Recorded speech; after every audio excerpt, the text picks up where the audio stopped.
दूर शहरों के पार, ऊंचे दरख्तों के भी बाद, बर्फ से ढके पहाड़ और फिर गहराता नीला आसमां। चटकती धूप में ग्लेशियरों का पिघलना, बस यहीं से शुरू होती हूं मैं गंगा। पहाड़ों को चीरती, गरजती, कभी इस ओर तो कभी उस छोर, मैं पहुंचती हूं गंगोत्री धाम। पूरी गर्मियां, लाखों की संख्या में श्रद्धालु मेरे दर्शन गंगोत्री मंदिर में ही पाते हैं। मैं इस समय रोरिंग भागीरथी नदी के किनारे गंगोत्री धाम में खड़ा हूँ। गंगा नदी की यात्रा का ये पहला पड़ाव है गंगोत्री धाम। गंगा नदी अपनी यात्रा यहाँ से 14 किलोमीटर ऊपर गोमुख से शुरू करती है और फिर यहाँ से देवप्रयाग, ऋषिकेश, हरिद्वार, इलाहाबाद, कानपुर, बनारस होते हुए कलकत्ता होते हुए गंगा सागर में अपनी यात्रा समाप्त करती है। इस यात्रा को हम आज अक्षय तृतीया के दिन, जबकि गंगोत्री धाम के कपाट इस सीजन के लिए बंद हो रहे हैं, अब शुरू कर रहे हैं और आपको पूरा आखिर तक गंगा सागर तक हम ले जाने की कोशिश करेंगे। हमारे दाईं तरफ है रोरिंग भागीरथी रिवर और उसके और भी दाएं ऊपर है केदारताल गॉर्ज। केदार गंगा इसी गॉर्ज के थ्रू केदारताल लेक से निकलकर यहाँ भागीरथी नदी में मिलती है।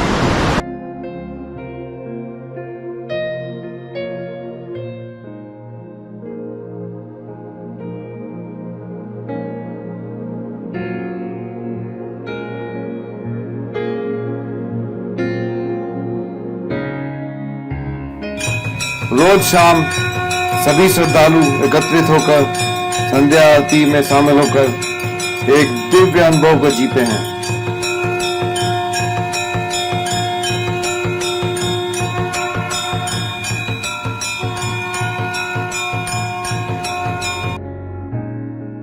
कड़कती ठंड में अलाव जलाकर कुछ गर्मी पाने की सुविधा भी लोकल दुकानदार अपनी दुकानों के बाहर लगा के रखते हैं।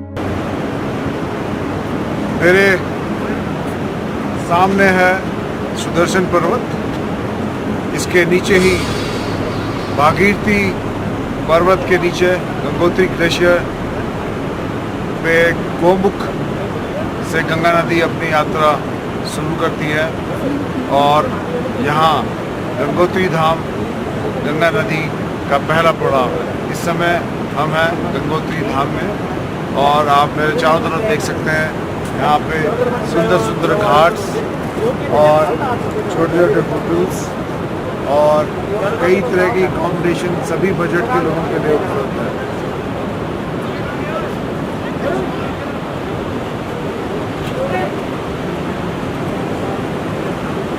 हम हैं इस समय गंगोत्री धाम में और हमारे साथ गंगोत्री धाम के प्रमुख पंडित श्री सेमवाल जी हैं और श्री सेमवाल जी गंगा का महत्व और गंगा का डिसेंट, गंगा स्वर्ग से कैसे उतरी उसके बारे में, जैसा कि पीछे हमारे ये पेंटिंग एक कलाकृति बता रही है, सेमवाल जी उसी को अपने नए उसमें बताएंगे हमारे को ऐतिहासिक क्या पुराणों के हिसाब से क्या गंगा का महत्व और गंगोत्री का महत्व। तो भगीरथ जी यहाँ आए गंगोत्री में, गंगा स्वर्ग से उन्होंने उनकी घोर तपस्या से 5500 वर्ष तक उन्होंने तप किया।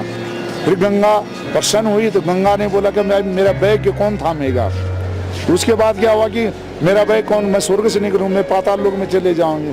फिर उन्होंने शंकर भगवान की उपासना की यहीं भगीरथ शिला में 5500 वर्ष तक किया। शंकर भगवान प्रसन्न उनको दर्शन दिया, फिर स्वर्ग गंगा से उतरी तो उन्होंने अपने जटा में समाई। इसलिए गंगा जी को क्या बोलते हैं, शंकर भगवान को क्या बोलते हैं, गंगा जब जटे में समाई उनके तो उसके नाम हो गया गंगेश्वर महादेव। वही स्थान यहीं पे गंगेश्वर महादेव है। मैं आप लोगों से विनती करता हूँ, भगवान से विनती करता हूँ, गंगा जी से विनती करता हूँ, आप लोगों का जो सकल मनोरथ है उस पूर्ण करे। माँ गंगे पतित पावन भगवती गंगे। वो आपको कुशल रखे, सब लोगों को। जय गंगा मैया। बहुत बहुत धन्यवाद आपका, बहुत बहुत धन्यवाद। चलिए सर।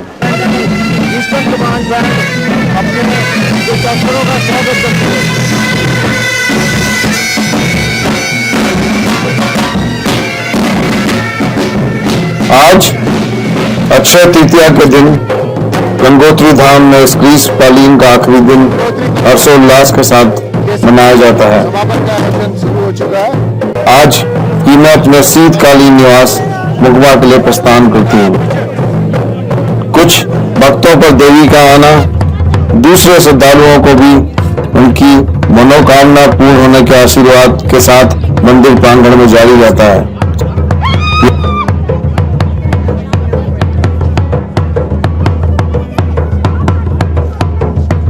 यही दूर गांव से आए स्थानीय लोगों को भी अपने आसपास के रिश्ते नातों के साथ मिलकर फोटो खिंचवाने का अवसर भी बखूबी मिलता है।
अभी हम हैं गंगोत्री धाम में दूसरे छोर पर, जहाँ पर J&K लाइट इन्फेंट्री द्वारा एक बहुत ही सुंदर भंडारा का आयोजन किया है। सभी श्रद्धालु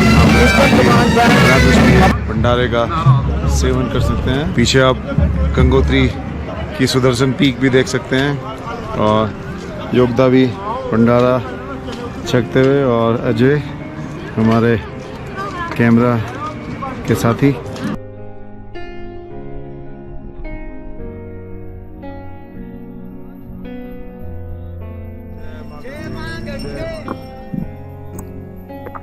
अब मैं डोली में बैठकर मुकबा के लिए प्रस्थान कर चुकी हूँ। स्थानीय लोग, पंडित, पुजारी, बच्चे, बड़े सभी पैदल इस यात्रा को पूरा करते हैं। नीचे नदी के रूप में और ऊपर सड़क में श्रद्धालुओं के कंधे पर मैं अपनी यात्रा पूरी करती हूँ। मेरा अगला पड़ाव होगा देवप्रयाग, जहां मैं अपनी संगनी अलकनंदा से मिलकर पूर्ण होकर गंगा नदी के नाम से बहूंगी। मैं गंगा। हमारी इस यात्रा से जुड़ने के लिए आप सभी का आभार। माँ गंगा आपकी मनोकामना पूरी करे। सब्सक्रिप्शंस, लाइक्स और कमेंट के जरिए अपना आशीर्वाद हमें नई यात्राओं के लिए देने के लिए आपका धन्यवाद। कैमरे के उस तरफ मेरे साथी अजय कुमार के साथ टाइमलेस जर्नीज में मैं राजीवा।